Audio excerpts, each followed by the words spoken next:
Футболда сіз білмейтін жеті оқиға.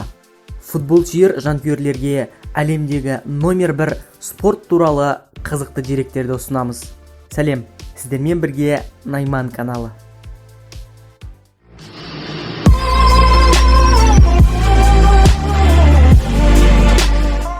Италиядағы Асти қаласында өткен жолдастық матчта жергілікті команданың шабуылшысы Маскио доп тебе алмай аяғы жерге тиген.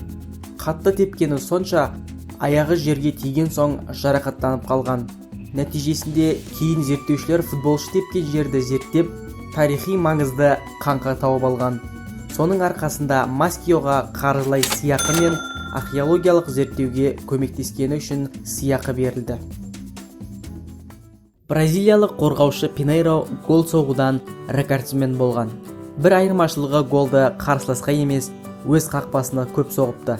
Пинейро бір маусымның ішінде өз қақпасына 10 гол соққан. Кейін оны бапкерлер шабуылға қойған. Бірақ шабуылда ойнаған алғашқы матчынан ақ Пинейро өз қақпасына гол соғыпты.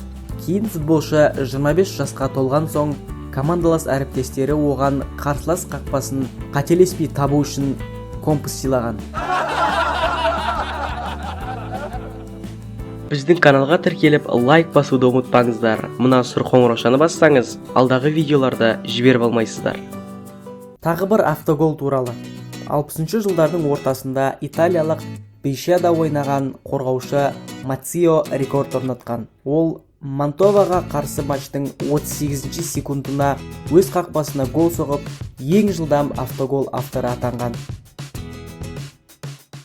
1959 жылы Гильзенкирхенде стадион әкімшілігі қателесіп, гандбол және футбол матчтарын бір уақытта қойған. Командалардың еш қайсысы да беріспей, қос ойында сол алаңда өтті.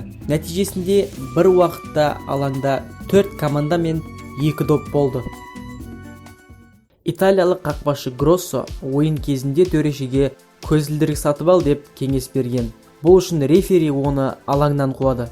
Кейін белгілі болғандай, Гроссоның оптикалық дүкені бар екен. Ал төрешінің расымен де көзі нашар көретін болып шықты.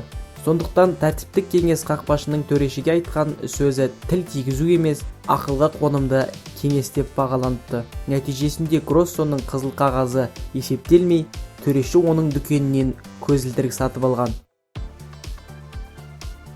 Испанияның 2-ші лигасындағы Сан Исидро мен Олимпико Карранте матчында қызық оқиға болды. Қос команданың да ойыншылары төрешіні қоршап алып, шешіміне қарсы шыққан. Футболшылар шектен шығып бара жатқан соң, төреші ерекше шешім шығарды. Алаңдағы 22 футболшыға да қызыл қағаз көрсетіп, бәрін алаңнан қуған. 1891 жылы ирландиялық маман Джон Пенальти қорғанып жатқан команданың айып алаңында ойын тәртібі бұзылса, 11 метрлік айып соққысы жасауды ұсынған. Алғаш рет бұл ереже ирландиялық футболда қолданылды. Қазір бүкіл әлемге танымал бұл ереже Джон Пенальтидің құрметіне пенальти аталған.